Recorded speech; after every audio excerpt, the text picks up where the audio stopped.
Damn.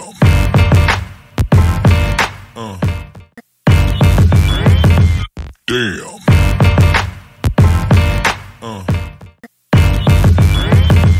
Damn.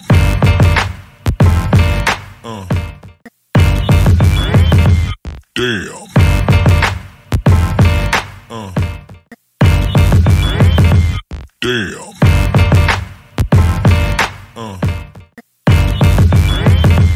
Damn.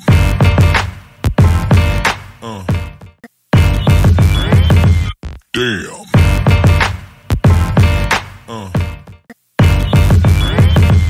Damn.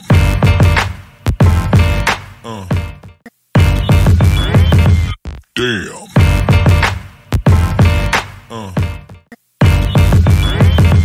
Damn.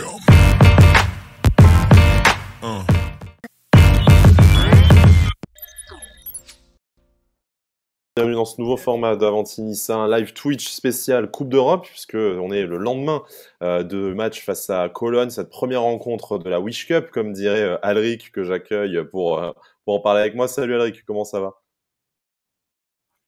Salut Sky, salut à tous. Écoute, je suis très content Alric, ça y d'être est. avec vous ce soir. Oh, tu m'entends? Vous m'entendez? Oui, ça y est, il y a eu un petit lag, mais c'est bon, je t'entends. Ah, je suis très content de vous retrouver tous ce soir. En plus, on va parler de notre premier match de Coupe d'Europe cette saison en phase de poule et d'un bon match, je pense. Donc, je suis très content d'être là. Ouais, il y a beaucoup de choses à dire, hein. Il y a malheureusement des événements aussi hors terrain, hein, dont on va forcément devoir parler, Alric. En plus, tu as un peu suivi ça depuis le plateau de BFM, donc tu as eu un aperçu un peu extérieur du stade et de la situation. Bon, moi, j'ai un peu pu récolter des témoignages de beaucoup de supporters qui, eux, étaient présents dans le stade. Moi, j'ai eu la chance d'arriver un peu plus tard. Du coup, j'ai été sur le parvis, porte fermée, et heureusement à l'abri, alors qu'il y a une notif qui tombe. L'UEFA ouvre des cas disciplinaires contre l'OGC Nice et Cologne. On en parlera dans quelques instants. Voilà. Bon, Alric, du coup, pour dire ce qu'on fait là, déjà, hein, pourquoi on est sur Twitch. Bon, c'est pas la première fois, surtout toi qui est souvent avec notre ami Pancho dans le club Pancho le mercredi.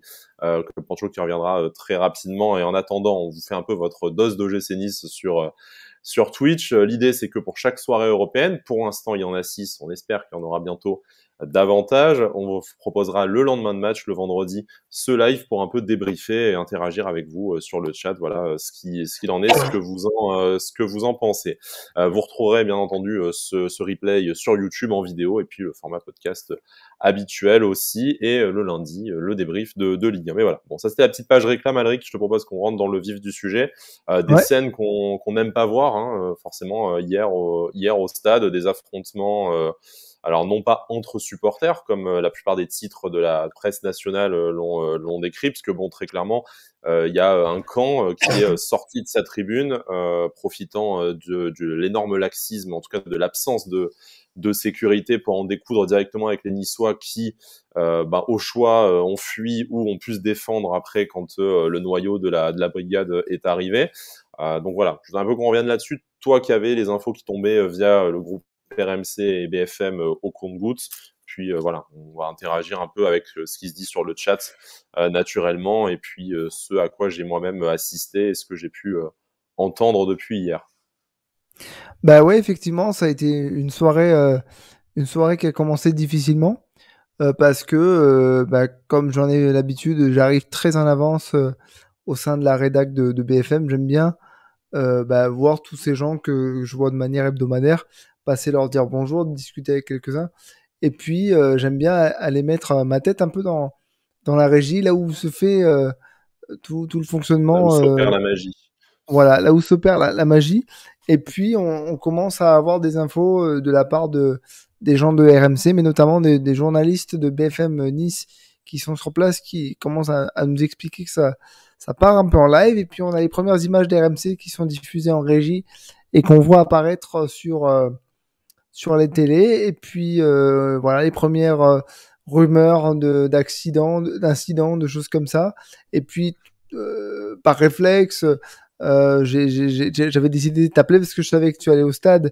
Et voilà, je voulais savoir un petit peu ce qui se passait sur le terrain. Donc, moi qui suis pas du tout journaliste, je le rappelle pour ceux qui auraient des doutes, pour la première fois, je me suis senti pas investi d'une mission ou quoi que ce soit, mais c'était particulier d'être au milieu d'une rédac en pleine effervescence autour d'un événement qui n'était pas prévu, mais qu'il faut quand même couvrir.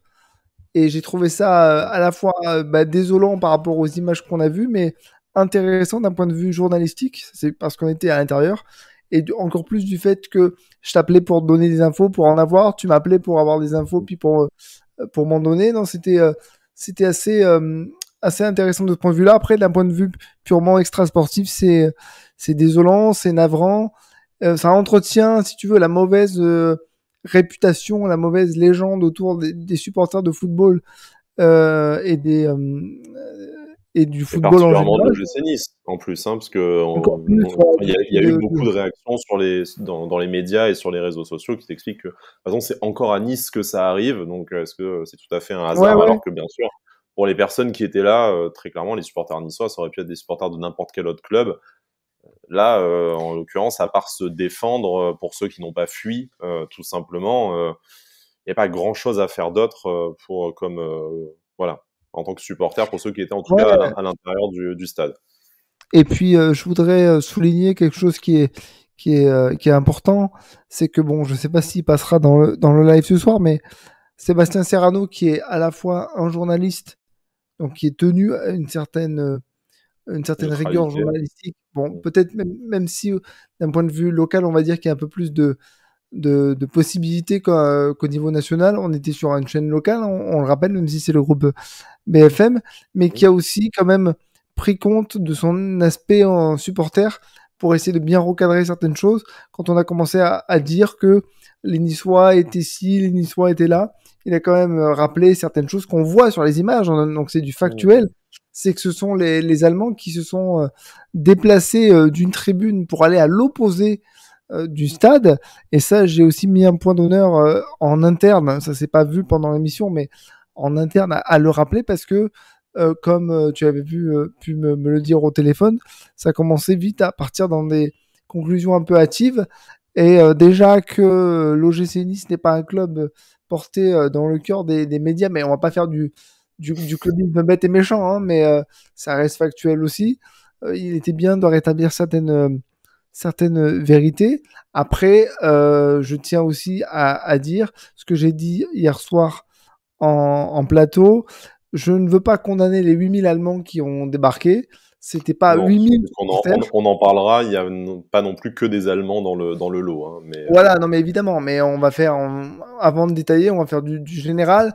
Il y avait quand même 8000 supporters allemands. Les 8000 ne sont pas déplacés d'une tribune à une autre. Et surtout, ce que Sébastien Serrano a rappelé hier en plateau sur BFM, c'est qu'une chanson avait commencé à être scandée du côté des Allemands qui disait « Nous sommes Cologne, pas vous », en visant directement la centaine de hooligans qui est allé foutre son merdier en populaire. Alric, on va accueillir un peu les personnes qui nous font l'amitié, le plaisir d'être sur le chat avec nous. Willy Ohana, Elfeno qui sont présents. Et je voudrais rebondir sur ce que nous dit Ishido00 notamment. Enfin, lui qui a vraiment ressenti de la peur. Hein. Il était pas au stade s'il est expatrié, mais il a vu les images comme tout le monde. Alors, Alric, on va pas s'inventer une vie de hooligan ou de spécialiste du monde des tribunes. Ça, on le laisse aux gens qui sont quartier populaire sud, à des gens qui ont peut-être vécu davantage de déplacements ou je ne sais quoi. Mais bon, quand même, ça fait maintenant 20 ans, je pense, toi comme moi, et peut-être toi-même encore un peu plus, qu'on va au stade au moins à la maison, et on en a enquillé des centaines de matchs au Rail ou à l'Alliance Riviera. Même des compétitions internationales. Hein. Même des compétitions internationales, effectivement. Là, on est quand même dans une situation qui est assez exceptionnelle parce que moi, j'ai pas souvenir d'avoir vu des débordements comme ça. Alors, ça fait écho médiatiquement au débordement qu'il y a eu face à Marseille, mais face à Marseille, c'était extrêmement différent. C'est une situation qui a dégénéré avec malheureusement ce qu'on sait sur le jet de bouteille, bien alimenté après aussi médiatiquement. Mais là, très clairement, c'est indépendamment du match et c'est vraiment une faillite du système de sécurité, davantage que une provocation des supporters aussi, parce que sans les dédouaner, hein, parce que c'est de leur faute et tu n'as pas à sortir du parquage visiteur qui était déjà conséquent, qui avait été réservé aux supporters de Cologne. Là, très clairement, tu ne peux pas traverser le stade comme ça si jamais tu avais un cordon de sécurité. Parce que s'ils avaient été 8000, ben oui, c'est sûr, même 3/4 de CRS, tu ne peux rien y faire. Mais là, c'est une minorité, tu fais bien de le rappeler, qui a traversé la tribune Garibaldi pour aller se rendre vers la Populaire Sud. Et ils n'ont rencontré aucune résistance. Ils ont quasiment pu, enfin certains ont essayé de se servir même dans les loges pour récupérer des objets ou des objets à jeter. Enfin, c'était vraiment une scène de chaos, comme on a très rarement vu et qui dépasse encore les événements face à Marseille, qui dépasse les affrontements entre supporters. Là, pour le coup, c'était peut-être un peu plus vrai face à Saint-Etienne il y a plusieurs années, encore que c'était aussi les supporters stéphanois qui avaient essayé de faire à des familles niçoises. Donc là, on est dans une situation qui est inédite, qui en plus de ça au niveau européen, donc tu vas avoir l'UEFA qui va s'en mêler, ce qui est différent de la gestion de la Ligue qu'on a d'habitude. Est-ce que pour toi, on doit s'attendre à un changement drastique du côté de l'OGC Nice? Est-ce que très clairement, donc les supporters ne sont pas en cause, on va le répéter encore une fois. Est-ce que pour toi, le système Lucien Favre a tenu à le répéter, ça aussi. Oui, contrairement à un de ses prédécesseurs, il ne s'est pas déchargé sur les supporters, mais règlement de compte à part, est-ce que pour toi, c'est le système de sécurité déjà aussi qui a été défaillant, et est-ce que tout simplement, je te pose une question dont on connaît déjà la réponse, mais est-ce qu'en fait en France, on n'est juste pas capable d'accueillir ce genre d'événement aujourd'hui, et on le paye nous, médiatiquement, en attendant que ça se passe ailleurs? Alors, il y a plusieurs questions dans tout ça. La première question, je vais y revenir, c'est, tu disais, je n'ai pas souvenir qu'on ait déjà vu ça. Alors, on n'a pas vécu, mais on l'a vu. Enfin, je ne sais pas si tu t'en souviens, mais Coupe du Monde 98, Euro 2000, les hooligans anglais. Je parlais vraiment à Nice, hein, parce que tu as même l'Euro 2016 où Marseille, il y avait eu des... Coupe du Monde 98, c'était en France. Donc, on a vu ces images à la télévision du hooliganisme anglais. Moi, ça a été... Les premières images de violence que j'ai pu voir à la télévision, ça existait. Bon, aujourd'hui, le mouvement n'a pas totalement disparu, mais il est aux 3/4 bien éradiqué quand même, parce que les sanctions sont lourdes en Angleterre, sont très très lourdes en Angleterre. On en parlait justement, je vais revenir un peu sur ces échanges que j'avais eu avec lui, mais lorsqu'on avait invité Louis Saha, qui est un ancien joueur en Angleterre, il avait dit, il me semble que les suspensions à vie existent en Angleterre, et c'est radical.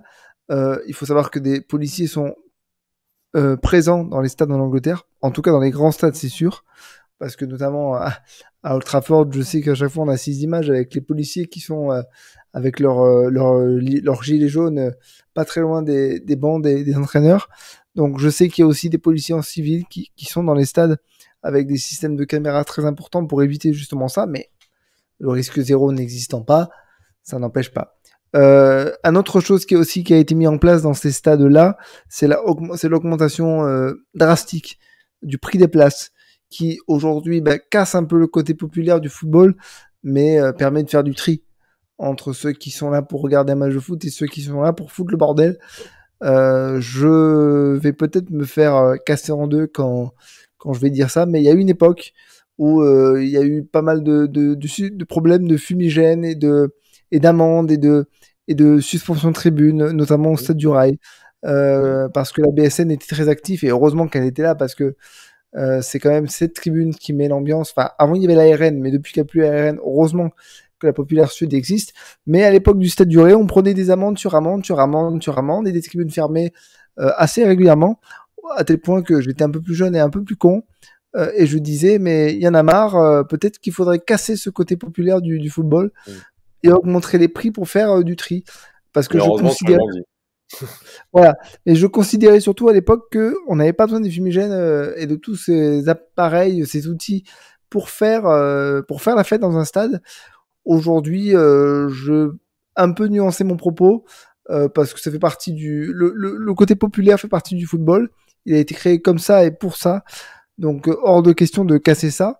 Maintenant, deuxième question, faillite au niveau de sécurité dans le stade, oui, mais ironie du sort, je suis tombé sur la déclaration de Jean-Pierre Révert juste avant qu'on démarre le live lors de la conférence de presse de Ross Barkley. il est revenu sur un point qui est très important, c'est que ce stade est mal foutu en termes de sécurisation. On le rappelle pour ceux qui ne seraient jamais venus à l'Alliance Riviera, je pense que vous n'êtes pas nombreux ou qui ne connaîtraient pas un peu la spécificité de ce stade, c'est que le stade communique en fait tout le long d'une tribune à l'autre. Souvent, c'est en fait un contrôle de billets ou une rangée de stadiers qui vous empêche en fait de prendre le billet le moins cher pour aller vers la tribune la plus cossue, mais en théorie avec voilà un peu moins de surveillance ou avec un groupe, vous pouvez facilement charger cette séparation puisqu'elle est humaine et elle est en aucun cas en dur. Vous pouvez vraiment passer à l'exception des loges qui bloquent d'un côté et du parquage visiteur de l'autre. Depuis les coursives, vous pouvez faire le tour. Et pire, hier, ils sont passés par les tribunes. Et là, par les tribunes, effectivement, ça communique à l'exception du parquage visiteur qui est sous plexiglas sur la totalité de. Et alors, pour revenir sur ce que disait, pour revenir sur ce que disait Jean-Pierre Hébert, le parquage visiteur est isolé, mais il n'est pas excellemment bien isolé. Le plexiglas, si tu veux, tu le fais tomber. Non, puis là, en l'occurrence, il y avait des visiteurs dans un parquage aménagé, c'est dans tout le virage nord, hein, dans toute oui, mais ça pose encore une autre question. Et donc du coup, même plexiglas ou pas, le problème était ailleurs. Voilà. Alors, je vais prendre un peu la parole de manière importante là sur les prochaines minutes, mais parce qu'il y a deux choses que j'aimerais soulever, c'est que déjà il y a un problème de contrôle au stade, et je vais parler en connaissance de cause. Moi, on me casse les burnes parce que j'ai un sac derrière mon fauteuil dans lequel il y a un outil spécifique pour moi par rapport à mon handicap, parce que beaucoup de gens ne savent pas ce que c'est, et si je l'ai pas, je suis dans la merde. Par contre, personne contrôle si j'ai pas des trucs cachés, tu vois, par exemple. Parce que je suis en fauteuil, donc y a pas de risque. Non, t'es forcément gentil. Ouais, je suis forcément gentil. Et c'est pas que au stade, hein, c'est partout où je vais quand il y a des contrôles. 3/4 du temps, on contrôle pas. Donc déjà, c'est un problème. Ensuite, je pense qu'il y a une vraie défaillance dans les contrôles, parce que comme le dit Ishido, on se demande encore comment un couteau a pu passer. Parce qu'il y a quand même quelqu'un qui s'est fait poignarder, alors qu'il soit parisien, français, allemand, on s'en bat la race. Il y a quelqu'un qui s'est fait poignarder pour un match de foot. Enfin, si on en est là, c'est quand même grave.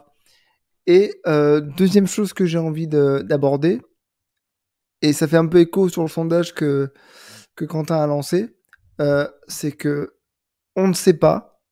On ne sait pas gérer ces situations-là, et surtout, alors peut-être pas que en France, mais vu que nous sommes en France, on va parler de la France, on réagit beaucoup a posteriori. C'est-à-dire qu'on n'anticipe pas beaucoup et on réagit une fois que le mal est fait. Oui, mais Alric, je me permets de te couper. On a eu quand même l'expérience de la finale de la Ligue des Champions. Certes, c'était pas à Nice. Dire des incidents dans les stades, hein, du côté de Marseille avec la réception des supporters turcs aussi l'année dernière. Donc, enfin, ces événements-là, en fait, c'est pas qu'on n'a pas pu l'anticiper, c'est pas un one shot qui foire magistralement une fois. C'est juste qu'on a l'impression, et on verra les résultats du sondage dans quelques instants, et qu'on clôturera cette page pour quand même parler un peu du terrain, mais on a quand même l'impression que en fait en France, on a décidé que ça ne nous intéressait pas d'organiser les déplacements de supporters. En témoignent les nombreux arrêtés préfectoraux. Et le nouvel arrêté pour Ajaccio, par exemple, où il n'y a pas de déplacement à Ajaccio. Le contrat aurait été surprenant, malheureusement, oui. Mais où en fait, du moment que tu as une foire à la saucisse dans une ville, ça sert de prétexte en fait pour empêcher 30 supporters du Red Star de se déplacer, je sais pas, au Puy-en-Velay ou un truc comme ça. 89% de nos auditeurs qui pensent que la France est effectivement larguée en termes de sécurité dans les stades. Mais voilà, je voudrais juste clôturer là-dessus que, bon, après, l'organisation de la sécurité incombe aussi au club qui reçoit, et on va en venir quand on va parler des enquêtes ouvertes par l'UEFA. L'OGC Nice a peut-être un peu de mal à organiser ce type d'événement. On sait que déjà, ça avait été compliqué en ville dans la journée. Ça a été relativement bon enfant, et je dis bien relativement parce qu'il y a quand même eu des dégradations de la boutique officielle du club. Mais par rapport au nombre d'Allemands et au peu de surveillance qu'il y avait en ville, globalement, ça s'est bien passé. C'était la veille du match en vieille ville, en terrasse des bars. Il n'y a pas eu d'événements majeurs qui ont été rapportés. Donc, c'est que malgré tout, On est tombé aussi sur des supporters qui, dans la grande majorité, n'étaient pas venus là pour s'illustrer de façon négative, et malheureusement, avec quelques dizaines, quelques centaines de supporters qui étaient venus là pour autre chose que pour le foot, et ben rapidement, ça a montré les limites d'un système de sécurité. Hein. Il y a notre ami Badagous, que vous connaissez probablement si vous êtes sur Twitter et que vous écoutez Avantinissa depuis longtemps, qui nous disait, nous on était en tribune quand les Allemands ont commencé à arriver, on s'est tourné vers les CRS qui étaient présents pour leur dire là, faut peut-être faire quelque chose. Et c'est vrai, s'ils étaient deux, donc sans remettre en cause leur courage ou quoi que ce soit, à deux face aux mecs qui arrivaient Oui, armés, c'est suicidaire et tu vas pas pour te faire casser la gueule. à part organiser une sortie propre pour tout le monde, ils ont rien pu faire de mieux. Et d'ailleurs, je voudrais en profiter avant de conclure pour aussi tirer mon chapeau aux stadiers qui se sont retrouvés vraiment tout seuls et qui ont essayé de gérer au maximum cette situation. Et on a la chance d'avoir que des blessés du côté niçois. Alors bon, il y a des photos qui sont impressionnantes, surtout si vous digérez mal l'hémoglobine, mais globalement, je pense qu'on s'en tire bien. Alric, juste pour terminer, parce qu'après, ouais, je voulais quand même avoir deux petits points pour conclure. Déjà, je voudrais saluer, je trouve qu'on n'a pas parlé beaucoup, mais on a vu les dégradations en ville, et je voudrais saluer le service de nettoyage de la ville qui est intervenu hyper rapidement et qui a fait des choses de manière impressionnante pour justement qu'on garde pas trop de traces de ces dégradations. Je me disais, ouais, mais la boutique a été taguée le soir même à BFM. On me disait, non, mais il n'y a plus le tag, il n'y a plus rien, ils ont tout enlevé. D'accord, donc très bien, bravo à eux. Franchement, c'est les petites mains qui font les grandes choses, et c'est important de le dire. On a un média, donc on en profite. Et deuxième chose, et dernière chose que je voulais dire, c'est une question qui a été soulevée par Jean-Pierre Révert. C'est faut-il accepter de prendre une amende par l'UEFA en refusant de vendre des billets à ceux qui veulent se déplacer? Oui, c'est vrai qu'il y a eu cette histoire de billetterie ouverte puis fermée, pas de géolocalisation, mais à la fois les règlements UEFA ne le permettent pas forcément. Enfin bon, ça Pas a le droit été d'interdire la compliqué. vente. Et c'est peut-être là aussi que l'OGC Nice doit apprendre un peu à grandir. Mais bon, voilà, ce n'est vraiment pas un reproche au club qui est victime dans l'histoire de ces quelques centaines de supporters. Mais voilà, c'est une situation qui a dégénéré, et un système de sécurité qui était défaillant parce que, je sais pas, la préfecture, le club n'ont peut-être pas encore la mesure de ce que ça implique, de la réception de matchs européens. Et après, si tu jouais pas Malheureusement, ce match, excuse-moi, j'y pense. c'est le Si cas tu jouais pas ce match, tu créais un deuxième probable incident qui aurait pu être encore plus grave, parce que la frustration de 8000 Allemands qui se sont déplacés pour rien, si ça se répercute dans la ville, alors là, ça peut être dramatique.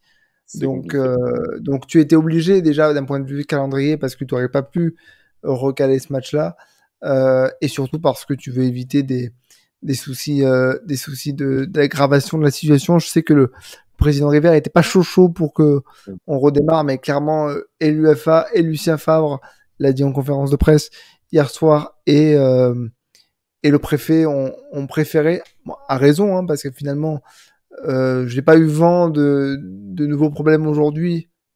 J'ose espérer qu'il n'y en a pas eu. Mais c'était plutôt la bonne décision. Ça s'est plutôt bien fini. Et je préfère qu'on retienne ça, et le sportif. Je suis d'accord, on va juste quand même conclure, Alric, sur ce qui est tombé, la notif en tout début de live, que j'ai pu consulter pendant que tu étais en train d'exprimer ton opinion. Donc du coup, l'UEFA qui va ouvrir deux cas disciplinaires, l'un contre l'OGC Nice, l'un contre le FC Cologne. L'OGC Nice, les charges retenues sont jet d'objet, usage de fumigène, incident en tribune, identification de personnes responsables, sécurité du personnel, limitation des mouvements des spectateurs et blocage des passages publics. Les charges retenues contre Cologne sont jet d'objet, usage de fumigène et incident en tribune. Donc on va voir comment seront divisées les responsabilités, mais voilà, très clairement, l'organisation de l'OGC Nice est pointée du doigt par l'UEFA, parce qu'encore une fois, c'est le club qui reçoit, qui est responsable de l'organisation. Et oui, malheureusement. Voilà, c'est les charges contre Cologne existent aussi. On verra ce qui se décidera, et à voir ce que ça aura comme impact forcément du côté aussi de la suite de la compétition, et en termes de possibilités de se rendre au stade. On espère ne pas être privé de Coupe d'Europe pour des faits dont le public niçois n'a pas voilà, n'ont pas à être responsables. Je profite pour souligner dans tout le traitement médiatique merdique, il n'y a pas d'autre mot qui a été opéré depuis hier. On ne félicite pas RMC, on ne félicite pas France Bleu Azur non plus pour leurs propos ou leurs invités sans contradiction qui en ont profité pour charger la responsabilité des supporters niçois. Il y a malgré tout l'équipe qui précise encore et qui a été vraiment propre depuis le tout début des événements que voilà, c'est les supporters de Cologne qui ont agressé les supporters niçois avant le coup d'envoi de la rencontre. Voilà. Après, on n'est pas flic, on n'est pas enquêteur, on attend le rapport d'enquête sur la présence a priori confirmée quand même de supporters de la tribune Auteuil du Paris Saint-Germain et d'autres supporters d'autres clubs. Mais bon, voilà, je pense que on a donné l'avis qu'on pouvait donner, Alric, sur ce qui était hors terrain. Passons peut-être Oui, et puis pour répondre à Willy Oana, que je vois, non, le préfet faisait partie des gens qui voulaient que le match se tienne pour des raisons de sécurité, parce que tu ne pouvais pas évacuer une tribune frustrée, au risque comme face à Marseille d'ailleurs. Voilà, au risque de créer un incident encore plus grave dans les rues de la ville. Non, le préfet faisait partie des gens qui souhaitaient que ça se joue. Et pour terminer définitivement, on a déjà fait 30 minutes quasiment sur ce sujet. Oui. Pour terminer définitivement, sache que quand tu m'as relayé l'article des RMC, j'étais au milieu de la rédac de BFM et j'ai pris mon petit courage à deux mains face à tous ces gens et je leur ai dit c'est pas normal que le groupe RMC qui fait partie du groupe BFM écrive de la merde, même si effectivement il y a sémantiquement parlant des affrontements puisqu'il y a deux groupes qui se tapent sur la gueule. Mais il faut quand même pas oublier qu'il y en a un qui est victime et qui se défend et l'autre qui est assaillant. C'est très bien le message quand tu es journaliste. Je pense que tu sais très bien le message que tu envoies quand tu écris dans ton titre. C'est des affrontements entre supporters. Mais bon, après, voilà. Passons au terrain. Si tu le veux bien, Alric, c'est quand même le plus intéressant. Et en plus, pour une fois, c'était plutôt intéressant. On a plutôt envie d'en parler de ce qu'on a vu hier. C'était très clairement un match très important déjà parce que c'est probablement, même si on le verra par la suite de la compétition, le plus gros client du groupe, le FC Cologne, 7e de Bundesliga l'année dernière, invaincu cette saison et 6e de la Bundesliga 2022-2023. Ça nous rappelle un peu quelques années en arrière la réception de Schalke pour le premier match. Ça fait déjà 6 ans de cette phase de poule d'Europa League dont on n'était pas sorti. Mais pour le présent, pour 2022, voilà, c'était le FC Cologne, un match qui comptait beaucoup pour la C4, mais également pas mal pour la suite de la saison de l'OGC Nice après 2 derbys piteusement perdus, une situation en championnat qui est extrêmement compliquée. Donc on avait besoin de faire ce résultat en Coupe d'Europe. Et s'il n'y a pas eu victoire, malheureusement, et on en parlera quand on va dérouler le fil du match, on a vu déjà du mieux dans le jeu. Et je pense qu'avant la rencontre, et c'est la première question que je te pose, on aurait signé pour ce match nul un partout? Oui, totalement. Et ça me permet, si Quentin peut même mettre en place ce sondage, c'est la question qu'on s'était posée en off et on va peut-être se la poser. C'est est-ce que l'OGC Nice tient enfin un match référence? Je pense que oui. Je pense aussi que ce point, je me suis spoilé la réponse, j'ai spoilé la réponse, mais ce point face à Cologne, même à domicile, est un bon point. Parce que en l'état de notre équipe actuelle, face à Cologne, on donnait pas cher de notre repos, soyons tout à fait honnêtes. Surtout quand on savait qu'on allait avoir une tribune réservée pour les Allemands et tout le bordel que ça aurait pu donner. Enfin, le bordel en termes de champ, je veux dire, que ça aurait pu donner. Ces Allemands qui ont curieusement disparu. Enfin, moi, c'est ce que je n'entendais pas. J'entendais plus les supporters allemands à la télévision. Peut-être qu'au stade, c'était différent, mais j'ai l'impression qu'ils ont disparu en deuxième mi-temps. Ce qui coïncide avec notre excellente deuxième mi-temps. Parce que pour moi, elle est excellente. Tu as ultra dominé ton adversaire à tel point que, quand tu égalises, on est quasiment certains, tous dans la rédac, que tu as planté ce deuxième but. Et Dieu sait que les occasions, tu les as eues. Pas loin dès l'action suivante, d'ailleurs. Oui, sur l'engagement, une merveille de ballon d'Andy Delors pour son compère. Je crois que le nombre de combinaisons entre les deux me fait dire que enfin, il se trouve, mais tout simplement parce que les deux étaient à leur poste, que effectivement, peut-être que pour avoir du jeu, il faudra peut-être sacrifier quelques joueurs en tant que titulaires et accepter pour eux, comme pour nous, comme pour l'équipe, qu'ils soient remplaçants et qu'ils apportent quelque chose en fin de match. Je pense notamment à Nicolas Pepe. La première mi-temps était compliquée. On va revenir dans l'ordre un petit peu, mais la première mi-temps était compliquée, faut être honnête. Après une entame de match plutôt correcte, il y a un quart d'heure où tu n'existes pas. Un bon quart d'heure où tu n'existes pas. Tu marques tu encaisses un but sur un gros temps fort de Cologne et très honnêtement, je me suis dit, aïe, ça risque de faire mal. Ce qui est frustrant, c'est que tu as quand même 2 belles occasions en première mi-temps. dont une qui doit faire clairement but, mais on va Et on pas pense au revenir. face à face d'Andy Andy Delors Delors. sur la merveille de passe de Gaëtan Laborde, d'ailleurs. Ouais. Mais bon, on va pas renier le fait que le gardien allemand a fait un très bon match aussi, parce qu'il en a sorti des belles. Bulka, eh Ouais, ben écoute, Boulka, hein, c'est Lionel Borg hein, sur le chat qui commence par ça, effectivement, et on va en parler tout de suite. Écoute, parmi les choix ouais, de Lucien Favre, parmi les choix forts, bon, il y a du turnover, il y a des choix, on parlera du système tactique après, mais il y a cette titularisation de Marcin Bulka après un début de saison compliqué de Kasper Schmeichel. Alors, on sait l'attachement que tu as, en tout cas au moins à ce nom-là. Est-ce que c'était le moment, selon toi, de ressortir Marcin Bulka à la faveur de cette nouvelle compétition pour installer peut-être une rotation et pour permettre à Marcin Bulka de jouer crânement sa chance dans la concurrence qu'il a avec le gardien danois? alors je vais répondre à ta question et je vais vous en poser une autre parce que en réécoutant la conférence de presse d'hier soir, il y a une phrase qui m'a fait tiquer de Lucien Favre et je voudrais savoir si vous avez entendu la même chose que moi et compris la même chose que moi. Alors, pour répondre à ta question, oui, je pense que c'était pas une mauvaise idée de mettre Bulka. Ça aurait pu être risqué, parce que c'était le plus gros adversaire du groupe, mais j'ai envie de dire, Marcin Bulka a quand même montré l'année dernière, notamment pendant le parcours de Coupe de France, qu'il était tout à fait apte à faire de grosses échéances. Il peut strictement rien faire sur le but qu'il encaisse, hein. C'est un jeu en triangle, comme le faisaient depuis le début du match les Allemands qui maîtrisaient parfaitement leur sujet. Il a été rassurant. Il a fait le taf en deuxième mi-temps. Il y a eu une énorme occasion qui, je crois, nous a fait tous frissonner. Et heureusement qu'il est bien placé. Il a pas son tic. Alors attendez, comme j'ai le micro à la main, vous allez peut-être pas m'entendre, mais il a pas le tic à la Schmeichel de faire. C'est bon, t'inquiète pas, je gère. Non, il a été rassurant et c'était bien de l'avoir. C'est notamment bien parce que je reste persuadé que Kasper Schmeichel, c'est aussi une petite question d'adaptation. Pas me faire croire qu'un gardien de son talent est tout perdu, même si sa dernière saison avec Leicester a été compliquée. Donc on a quand même dans notre effectif 2 gardiens de très haut niveau.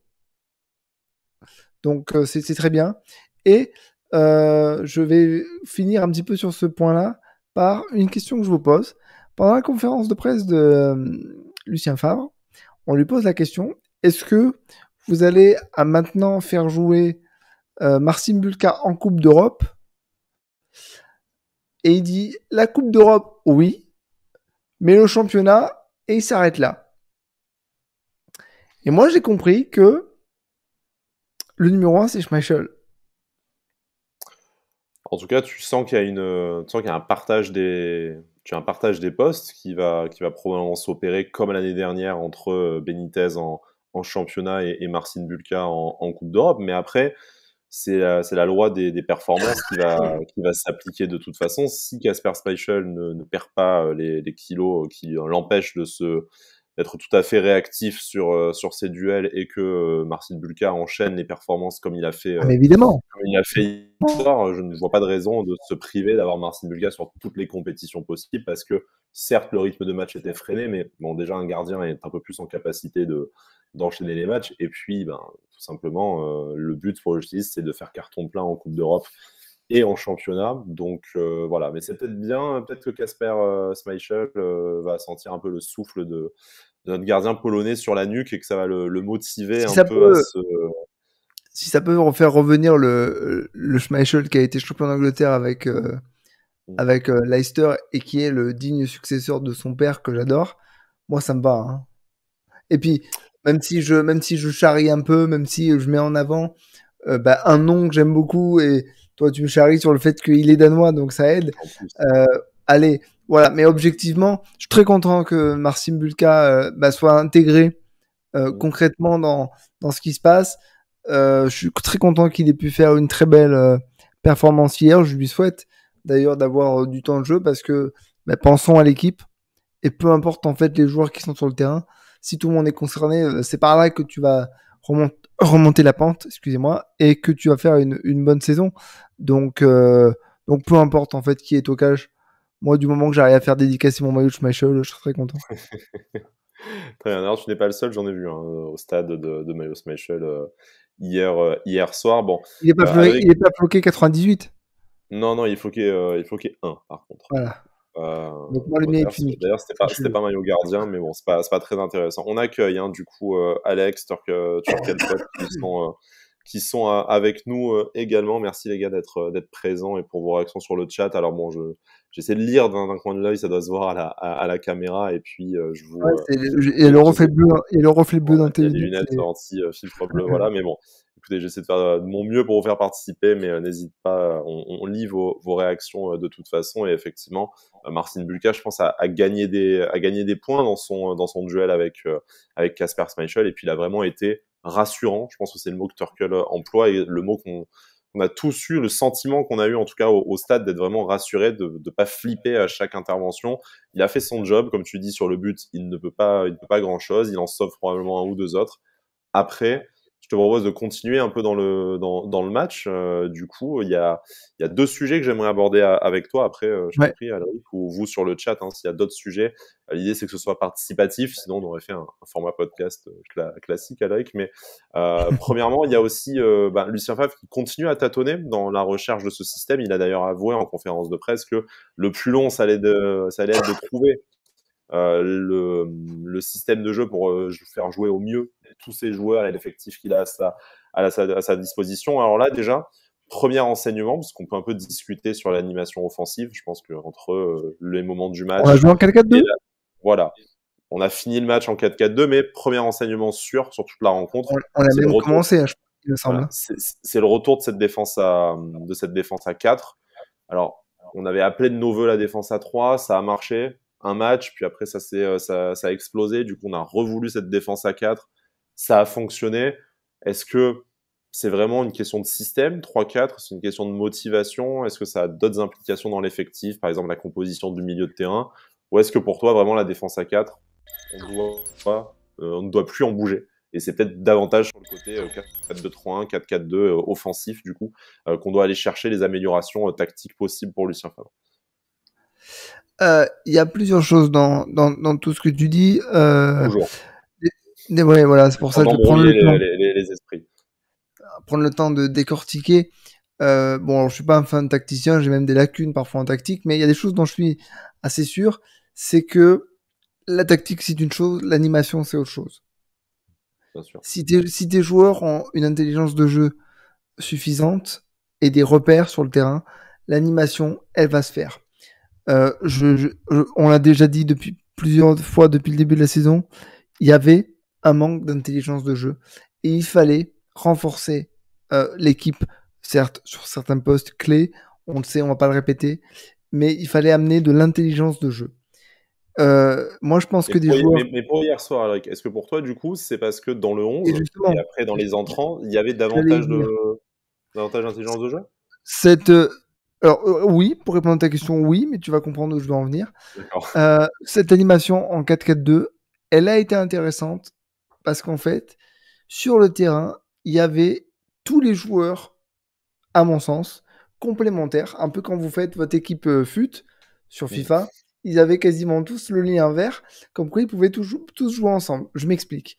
Au milieu de terrain, il y avait notamment Thuram BKBK.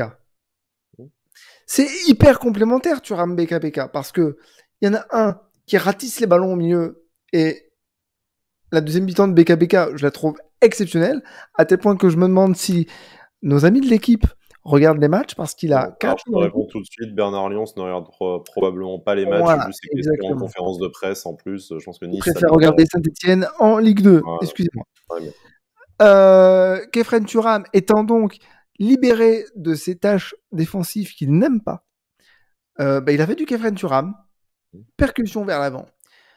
Deux attaquants, très bien, à la bord de l'or, ça joue les yeux fermés. Ça se trouve dans toutes les positions, ça se cherche n'importe quand. J'ai vu notre ami Delors faire des transversales dans les pieds, des extérieurs du pied, et des passes millimétrées qu'on n'avait pas vues depuis le début de la saison.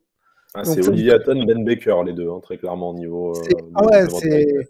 pour faire la petite, voilà, c'est bien une petite référence à nos récents Notre échanges. génération. Et voilà.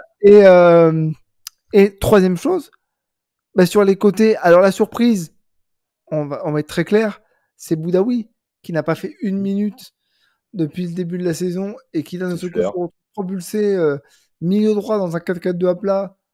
Bon, c'est peut-être le. Il a fait du Boudaoui, c'est-à-dire qu'il n'a pas fait un excellent match, mais il n'a pas rechiné dans les efforts. Et pour Est-ce moi, que, je te coupe, mais ce 4-4-2 à plat avec Boudaoui à droite, c'est ce qui a fait le succès de l'OGC Nice la saison dernière avec Christophe Galtier, au final. alors Donc, on oui, sait que Boudaoui, c'est un joueur qui est assez clivant parce que il ne brille jamais. Enfin, tu vois, c'est pas comme Thuram ou BKBK qui va te faire des actions très visibles à la télé que tu peux sortir après sur les réseaux sociaux. Mais très clairement, la saison dernière, tu avais des stats qui allaient quasiment du simple au double sur les matchs avec Boudaoui, sans Boudaoui pour le nombre de points gagnés par l'OGC Nice. En fait, le retour de Boudaoui dans le groupe et dans l'effectif, ça apporte pas une certaine stabilité, tout simplement, à ce 11 et ça libère un peu tout le monde de ses responsabilités défensives. alors peut-être, mais je dis peut-être parce que il y a vraiment des séquences où tu te dis, waouh, il a quand même du mal. Hein. C'est vraiment le joueur 6 sur 10, pas plus, quoi. Voire 5,5, tu vois.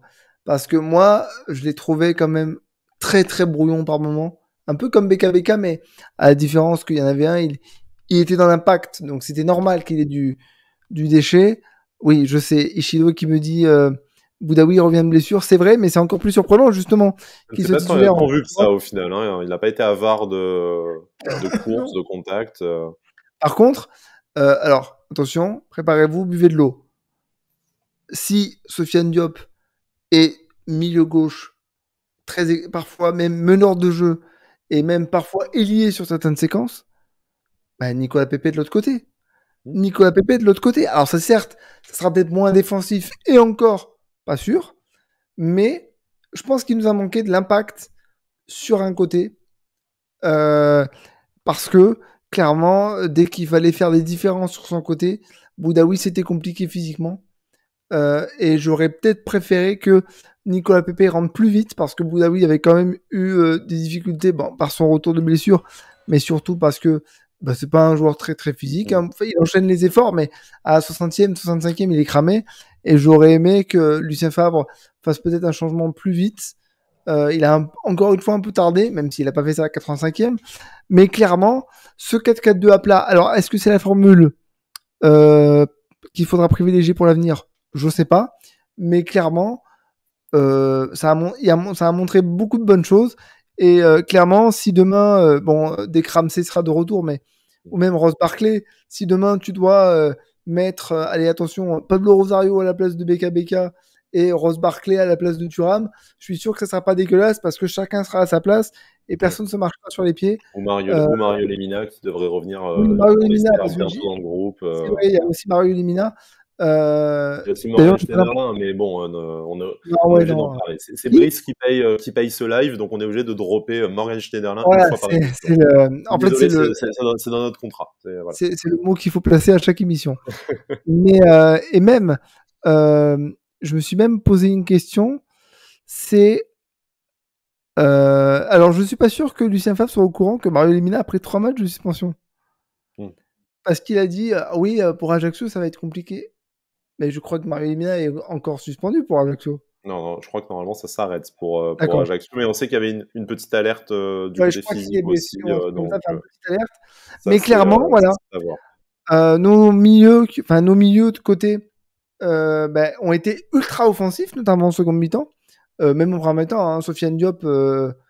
justement, j'allais te poser la question sur le chat, tout le monde en parle. C'est beaucoup de nos auditeurs ont été vraiment impressionnés par le match de Sofiane Diop. Est-ce que pour toi, c'est offensivement le meilleur niçois? Je t'avoue qu'il y a peut-être match avec Gaëtan Laborde qui a fait un match où malheureusement il lui a vraiment manqué que Gaëtan Laborde, il mérite un doublé. But voilà, il mérite un doublé et il mérite une passe décisive sur son ouverture pour Andy Delors aussi. Mais bon, passons pour Sofiane Diop. Est-ce que pour toi, on commence à voir déjà l'intérêt, la plus-value qu'il va avoir dans cet effectif niçois? Déjà, si vous découvrez aujourd'hui que Sofiane Diop est un petit crack, un vrai crack pour le coup, pas le petit craquito que personne connaît et qu'on s'amuse un peu à titiller tout le monde, c'est que vous ne regardez pas les matchs de Monaco et je vous comprends parce que bon voilà. Mais par contre, oui, c'est un super joueur. J'ai dit un peu dans l'euphorie de BFM et du contexte du match ah, mais moi, il me fait penser un peu à Ben Arfa quand il prend un ballon, parce que j'ai l'impression qu'il va te dribbler 3-4 joueurs sans complexe, et ça rejoint un petit peu ce que nous disait notre ami en commun Gilles, qui disait c'est le percuteur, le dribbleur, et t'inquiète pas, s'il doit faire des différences, il les fera. Ah, mais clairement. Effectivement, ça a été son rôle hier soir. Sur ton côté gauche, j'ai l'impression que parfois tu jouais en 4-3-3 parce qu'il était offensif. Alors que son poste sur le 4-4-2 de base, c'est milieu gauche. Mais non, pas de peur de monter. Un comportement que j'aime beaucoup, c'est que il a pas peur de se montrer, il a pas peur de gueuler un peu sur ses partenaires, notamment notre cher Joe Bryan, qui a pris tu me fais la passe décisive du coup, parce que je voulais qu'on parle de Joe Bryan. C'est marrant, c'est que tout le monde se trouve un accent anglais quand il faut parler de ce joueur, et puis on va évacuer la blague Brian in the Kitchen très rapidement. Allez, moi je l'ai faite. Moi j'ai pris le risque. C'est Where is Brian en première mi-temps. C'était compliqué.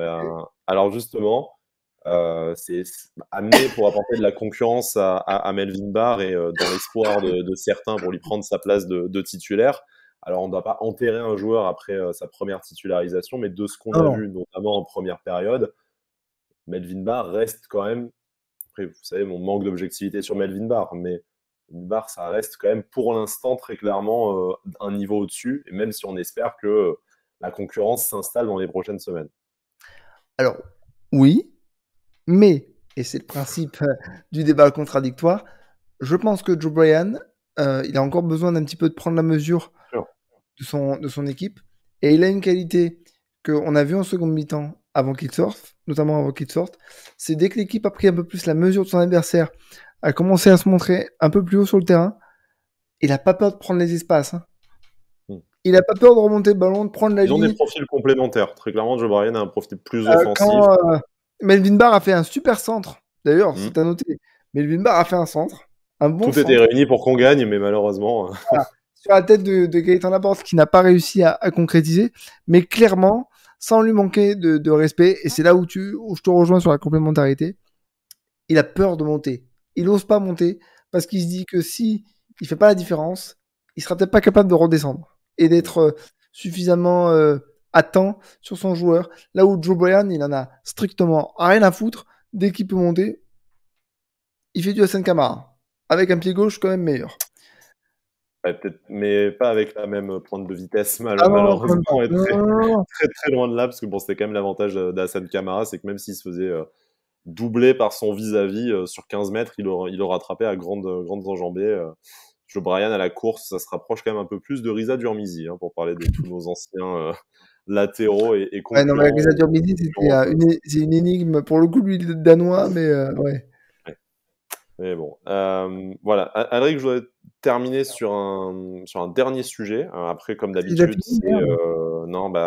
écoutez, je passerai bien toute la soirée, mais on va essayer de se tenir au format 1 heure. Bon, on n'est pas à 10 minutes près, bien entendu, comme d'habitude, Alric, mais j'aurais juste abordé un dernier sujet par rapport à au match d'hier, plus spécifiquement. C'est un sujet qu'on donne à chaque match, mais la défense centrale, encore une fois, un énorme match de Jean-Claire Todibo. Je pense le meilleur niçois depuis le début de la saison, sans trop m'avancer, mais je vous laisse dire sur le chat si vous êtes d'accord ou pas. Petit sondage. Voilà, petit sondage, si la régie veut bien le lancer d'ailleurs, mais Jean-Claire Todibo, le meilleur niçois depuis le début de la saison, sans aucun doute. Par contre, si on parle en termes de défense centrale, est-ce que la complémentarité avec Dante est toujours aussi évidente? Dante a été un peu en difficulté en première période, et comme on a vu des passages où il est en difficulté depuis le début de la saison, sa déviation, période, il faut le reconnaître, mais est-ce que c'est encore suffisant, ou est-ce que progressivement on n'est pas en train d'assister au fait que ce soit Jean-Claire Todibo le numéro 1 de la défense et que la concurrence va s'installer du coup à ses côtés? Alors, De toute façon, c'est très logique de se poser la question concernant Dante, qui a eu une première mi-temps compliquée. D'ailleurs, sur le but allemand, il essaie d'intervenir, mais il est trop court, et je pense qu'il arrive, malgré lui, à remettre le ballon, excusez-moi, à remettre le ballon dans l'axe, dans la course de l'attaquant Tige. Je l'ai appelé Tige. Il m'a énervé, je l'ai appelé Tige. Et donc, du coup, voilà, c'est un peu à l'image de son début de saison. Ceci dit, en deuxième mi-temps, c'était quand même pas mal mieux. Et là où je sens que Dante, peu importe le système, hein, pour le coup, parce que lui dit à 3 c'est mieux, à 4 c'est plus compliqué. En fait, peu importe le système, et c'est bête, mais c'est logique, c'est à partir du moment où l'équipe est maîtresse de son sujet, que les défenseurs ne sont plus trop acculés, Dante, il a juste son placement à gérer. Et là, il est au top. Au top. Parce qu'il peut gérer du coup les ouvertures. Il en a fait une Voilà, ou deux parce d'ailleurs que hier. si on commence à être acculé, qu'il faut répéter les courses, qu'il faut commencer à dépenser plus d'énergie qu'il ne peut en dépenser, je pense, sur un laps de temps très court, ça devient compliqué. Clairement, dans le quart d'heure, dans le temps fort des Allemands en première mi-temps, on voit pas le jour. Donc Dante, il n'est pas perdu, mais physiquement, il n'y arrive pas. Dès que l'équipe est maîtresse de son sujet, Dante, lui, il sait ce qu'il a à gérer. Parce que on peut dire ce qu'on veut, mais dans le placement, il est toujours impressionnant. Il est toujours impressionnant. Il compense son manque de vitesse par le placement. Et en deuxième mi-temps, clairement, on n'a pas été mis en danger outre mesure. S'il y a cette action sortie par Boulka, mais bon, j'ai envie de te dire, des fois, ton gardien, tu comptes quand même dessus. Et je pense que c'est ça qui va peut-être aider Dante à garder un peu le leadership, hein, en défense. Ceci dit, Mattia Vitti, il a peut-être fait 2 derbies qu'il a raté, enfin que l'équipe a raté. L'OGC s'est raté parce que lui, je pense que c'était une des rares satisfactions sur les 2 matchs. Mais lui, avec sa petite dégaine et son style de jeu, type défenseur italien des années 90 du Milan AC, j'ai envie de te dire, j'ai envie de le voir. Peu importe le système, j'ai envie de le voir un peu plus souvent. Je pense qu'on aura l'occasion de le faire. Alors après, il y a une réalité qu'il faut quand même accepter, c'est que quand tu as un capitaine qui est un super joueur, qui a tout gagné, qui a une aura qui dépasse tout et qui a plus de 200 matchs sous ton maillot, c'est difficile de lui dire du jour au lendemain, bon écoute le vieux, tu vas te mettre sur le banc parce que tu commences tu ne sors pas du 11 comme un vulgaire Pablo voilà. Rosario. C'est que certains bruits ont laissé entendre que Galtier avait souhaité un petit moment le mettre un peu sur le banc quand c'était un peu moins bien. Il l'avait fait lors du dernier match contre Reims, mais clairement il s'était rendu compte que il a quand même une trop grande importance pour qu'on puisse se priver de sa présence sur le terrain. Ceci dit, ouais, bien sûr, ça commence à être compliqué, mais faut pas l'enterrer parce que Dante, ça reste Dante, et il a quand même montré qu'il avait encore quelques trucs sympas, intéressants. Ceci dit, ouais, Viti, j'ai envie de le voir. Alors, il a indiscutable, peut-être pas, non, mais le vent petit à petit pour faire la passation de pouvoir tout clairement. au long de la. Et même sur Elfin, tu vois, j'ai envie de voir un petit peu, alors dans un contexte, je sais pas lequel, mais j'ai vu quelques. Parce qu'il est danois. Non, alors là, pour le coup, non. Parce que je suis allé un peu sur le site de Brentford et j'ai regardé notamment sur la chaîne YouTube de Brentford, quelques compilations de ce beau bébé. Et clairement, vu le physique qu'il a et comment il en imposait un peu en Championship à Brentford, en Angleterre et notamment aussi un petit peu en Première Ligue, j'ai envie de voir un petit peu en Ligue 1 ce que ça peut donner, ou en Coupe de France. Il aura forcément un peu de temps, parce que Todibo fera pas toute la saison titulaire. Même si on l'espère, ça ne sera probablement pas le cas. Alric, je te propose de terminer c'est avec un classique du podcast, hein, pour ceux qui ont l'habitude de nous écouter dans Avantinissa. C'est un peu la toute dernière page, c'est un sujet, un joueur, un fait, n'importe quoi que tu as envie de retirer de cette soirée, de ce match pour la suite. Est-ce que tu as un dossier qu'on n'aurait pas encore ouvert? Je ne veux pas te censurer, c'est pas pour te dire de la faire courte, Mais comme vous le voyez, pour ceux qui ont mis la vidéo, très prochainement, la lumière va s'éteindre sur moi parce que le soleil s'est couché à Je Nice. pensais je Voilà. pensais que tu allais faire comme moi, anticiper et allumer ton salon. C'est juste avant. un fondu enchaîné, en fait, qui se passe comme ça. Mais non, Un voilà. fond du noir très Les très. jours, voilà, malheureusement, les jours commencent à ralentir, à raccourcir à Nice. Mais voilà, assez rapidement, Je un vais. dossier en je- particulier à la lumière. Merci Et, Maël, que la lumière soit et la lumière fut. Je vais être très très rapide, mais je vais en citer deux. C'est pour ça que je vais être rapide. La première chose, bravo à nos supporters qui ont éteint Cologne, parce qu'en deuxième mi-temps, à un moment donné avec Sébastien, on se disait mais ils chantent pas les Allemands là. Il me disait non non, on n'a pas l'air de chanter. 8100 ans, effectivement. Voilà. Ils nous promettaient l'enfer et on a été largement au niveau. Voilà, et je me souviens d'un petit tweet d'un supporter allemand. C'est dommage parce qu'ils ont l'air sympas, ces Français. Dommage qu'on va les rendre tristes dans ton cul. Voilà.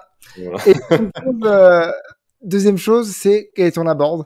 On l'a dit, mais pour moi, c'est un peu presque l'homme du match côté niçois, même s'il a pas marqué, parce qu'il s'est créé Il a tout fait sauf marquer. Bah ouais, il s'est créé un nombre d'occasions super importants et pas des occasions genre des tirs à côté. Non, non, toutes cadrées. Et une orientation du jeu vers l'avant pour un attaquant de pointe qui redescend assez bas pour faire un peu les passes droite à gauche et surtout vers l'avant. Putain que ça fait du bien d'avoir des joueurs qui jouent vers l'avant. Non, pour moi c'est un gros plus et dans le caractère aussi. Et ça rejoint un petit peu ce que je disais sur Sofiane Diop. Ils en veulent et j'espère qu'ils vont réussir à insuffler ça au reste du groupe parce qu'il y a de belles choses à faire avec eux. On espère qu'après Tel Aviv, on s'était dit un peu la même chose. On avait vu un groupe et des joueurs concernés, malgré la faiblesse de l'adversaire. Et ça a un peu capoté derrière en championnat tout de suite face à Marseille. On espère que cette fois, ce ne sera pas juste un coup d'un jeudi soir et que ce week-end, face à Ajaccio, on verra. Moi, je sais que c'est un joueur que tu n'apprécies pas du tout. Et moi, j'ai un peu du mal avec lui, mais on ne peut pas ne pas parler de son excellent match. C'est l'excellent match de Jordan Lotomba. On sait que c'est compliqué de remplacer Youssef Attal. J'adore le Jordan Lotomba. Oui, bien sûr. Comme Aaron Ramsey, j'ai toujours voulu le voir à Nice. Mais non, mais je me fais charrier par Pancho à ce sujet d'ailleurs. Voilà, mais non, voilà, blague à part, on sait que c'était délicat de remplacer au pied levé Youssef Attal qui n'est pas blessé mais préservé, qui sera peut-être pas là face à Ajaccio, mais voilà, qui reviendra rapidement pour pouvoir à nouveau enchaîner les matchs comme il fait depuis le début de la saison. Et là, on a vu un joueur métamorphosé, toujours à l'envie de remonter le ballon vers l'avant. L'élimination en 1 contre 1 des défenseurs et des milieux de terrain de Cologne. Il a vraiment participé à remonter le bloc. Bon, en tribune, on l'a déjà surnommé Cafou pour continuer sur notre hommage aux années 90. Mais vraiment, métamorphose. On avait vu des choses intéressantes lors de son entrée face à Monaco en fin de match. Là, il confirme avec ça. On espère que ça va continuer parce que vraiment, dans ce cas-là, on serait un peu plus serein quant aux absences de Youssef Attal si on a un tel Jordan Lotomba prêt à le pousser derrière. Mais ça rappelle une chose, c'est que quand on avait regardé des vidéos de lui avant son arrivée, on avait vu ses qualités de percussion, ses qualités formé comme ailier, comme beaucoup de latéraux, donc c'est normal qu'il soit plutôt à l'aise avec le ballon. Et surtout formé comme ailier, mais polyvalent, pouvant jouer sur les deux côtés. Et moi, je me souviens de cette chevauchée incroyable sur l'équipe de France Espoir côté gauche, où tu te dis, mais il le faut, lui. Et en fait, je pense que, je sais pas, il y a eu un truc qui a pas marché à l'OGC Nice. Alors, loin de moi de dire que ça va devenir un crack incroyable et qu'on n'est pas près on n'est pas près de ce qui va arriver, mais clairement, on avait vu à l'OGC Nice une partie de ses qualités. Il a fait un super match hier. J'ai pas peur de le dire, que ce soit défensivement et offensivement. Je pense qu'il avait à cœur aussi je parle pour lui, mais je suis pas sûr. Je pense que je me trompe pas en disant ça, mais je pense qu'il avait aussi à cœur de se racheter de son énorme erreur face à Monaco. Parce que on parle de la sortie de Schmeichel, mais le marquage de Lotomba sur la passe de Caio Henrique, c'est quand même scandaleux. Je pense que le mec a dû... ils sont conscients, les joueurs, de ce qu'on dit sur les réseaux, donc il a dû en voir quelques-uns qui étaient pas trop chauds. Et donc, du coup, ouais, il a fait un bon match. Et j'espère qu'on va pouvoir le voir un peu plus souvent comme ça, parce que, et je terminerai là-dessus, Youssef Attal, c'est un profil un peu à la Aaron Ramsey physiquement, j'entends. il faut le gérer. Il faut ménager. que Lucien Favre dise, bah là, je prends pas le risque de le faire jouer parce que ça va casser. Il faut le gérer. Il faut accepter qu'on ne voit pas Youssef 40 Attal matchs par saison, effectivement. titulaire à tous les matchs. C'est un excellent joueur. Il fait un très bon début de saison, mais son physique, voilà, il arrive au bout, je pense. Et il faut accepter que ça soit un turnover, un vrai turnover avec le rythme frénétique de cette saison. Et ça devrait donner à Jordan Lutomba l'occasion, et j'espère qu'il la saisira, de se montrer sous un bon jour. En tout cas, sur les dernières apparitions, c'est réussi. On espère que ça va se poursuivre ainsi. Alric, un peu plus d'une heure de live, 1h05. Du coup, donc on a à Mais peu près tenu le délai qu'on avait je m'excuse avancé. auprès de tous les auditeurs qui m'ont entendu tousser pendant ce live, mais je suis en post-Covid et je m'en sors pas. Donc j'ai fait au mieux. Bon, très bien. Je pense que personne ne t'en tient rigueur. L'actualité du gym, c'est tout de suite la reprise de la Ligue 1 dimanche à Ajaccio. Puis le Nice ira à Belgrade jeudi prochain pour un déplacement haute tension et déjà un moment charnière de ce groupe.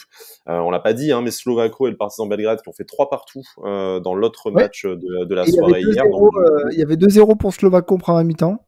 Donc attention à cette équipe, non pas slovaque, mais tchèque, comme son nom ne l'indique pas. Parce que c'est le petit poussé de ce groupe, j'ai l'impression, et aucun match à prendre à la légère. D'abord le Partizan Belgrade et on espère que l'OGC arrivera à ramener un résultat pour rester bien positionné avant cette double confrontation face à Slovako qui aura lieu début octobre. Avant Tinissa, vous nous retrouvez lundi pour le débrief du match face à Ajaccio. Et naturellement, si vous avez aimé ce format, n'hésitez pas à nous le dire. S'il y a des améliorations, et je pense notamment au niveau horaire, qu'on va peut-être décaler en fonction de nos propres disponibilités le vendredi.